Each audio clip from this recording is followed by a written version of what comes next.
is it possible to have a scientific approach to the prediction of the future? I mean, we just went through this with COVID. Yeah. What do we know about modeling? Well, I mean, what did we learn about modeling with COVID? There's a lot of lessons. They didn't work at all. They worked poorly. The models were terrible. The models were useless. I don't know if the models were useless or the people interpreting the models and then the centralized institutions that were creating policy rapidly based on the models and leveraging the models in order to support their narratives versus actually interpreting the error bars in the models and all that kind of stuff. What you had with COVID, my view, what you had with COVID is you had these experts showing up. They claimed to be scientists, and they had no testable hypotheses whatsoever. They had a bunch of models. They had a bunch of forecasts, and they had a bunch of theories, and they laid these out in front of policymakers, and policymakers freaked out and panicked, right? And implemented a whole bunch of really terrible decisions that we're still living with the consequences of. Mm-hmm. And there was never any empirical foundation to any of the models. None of them ever came true. Yeah, to push back, there were certainly Baptists and bootleggers in the context of this pandemic, but there's still a usefulness to models, no? So not if they're reliably wrong, right? Then they're actually anti-useful, right? They're actually damaging. But what do you do with a pandemic? What do you do with any kind of threat? Don't you want to kind of have several models to play with as part of the discussion of what the hell do we do here? I mean, do they work? Is there an expectation that they actually work, that they have actual predictive value? I mean, as far as I can tell with COVID, we just the policymakers just psyop themselves into believing that there was substance. I mean, look, the scientists were at fault. The quote unquote scientists showed up. Mm-hmm. So I had some insight into this. So there was remember the Imperial College models out of London were the ones that were these are the gold standard models.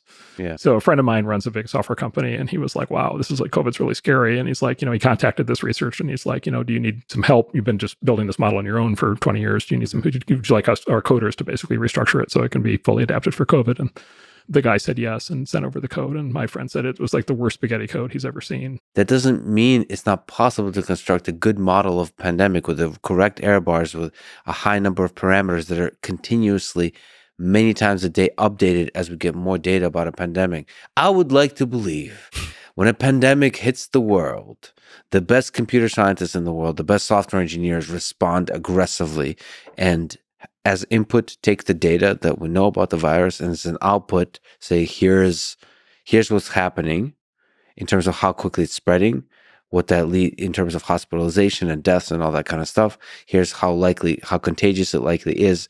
Here's how deadly it likely is based on different conditions, based on different ages and demographics and all that kind of stuff. So here's the best kinds of policy. It feels like you could have models, machine learning, that kind of, they don't perfectly predict the future, but they help you do something, because there's pandemics that are meh, they don't really do much harm, and there's pandemics, you can imagine them, they could do a huge amount of harm.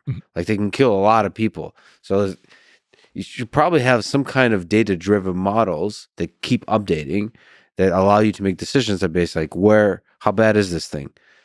Now you can criticize how horrible all of that went with the response to this pandemic, but I just feel like there might be some value to models. So to be useful at some point, it has to be predictive, right? So the easy thing for me to do is to say, obviously, you're right. Obviously, I want to see that just as much as you do, because anything that makes it easier to navigate through society through a wrenching, risk like that is, that sounds great. The harder objection to it is just simply you are trying to model a complex dynamic system with 8 billion moving parts, not possible. It's very tough. Can't be done. Complex systems can't be done.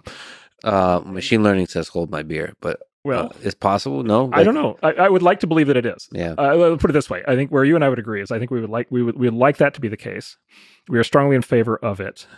I think we would also agree that no such thing, with respect to COVID or pandemics, no such thing, at least neither you nor I think are aware. I'm not aware of anything like that today. My main worry with the response to the pandemic is that, same as with aliens, is that even if such a thing existed, and it's possible it existed, the policymakers were not paying attention. There was no mechanism that allowed those kinds of models to percolate out. Oh, I think we had the opposite problem during COVID. I think the policymakers, I think these people with basically fake science had too much access to the policymakers. Well, right, but the policymakers also they had a narrative in mind, and they also wanted to use whatever model that fit that narrative to help them out. So like it felt like there was a lot of politics and not enough science. Yeah, although a big part of what was happening, a big reason we got lockdowns for as long as we did was because these scientists came in with these like doomsday scenarios that were like just like completely off the hook. Scientists in quotes. Let's not quote unquote scientists. Let's not. Okay, let's give love to science. That is the way out. Science is a process of testing hypotheses. Yeah, modeling does not involve testable hypotheses, right? Like I don't even know that. I don't even know that modeling actually qualifies as science. Maybe that's a side conversation we could have sometime over a beer.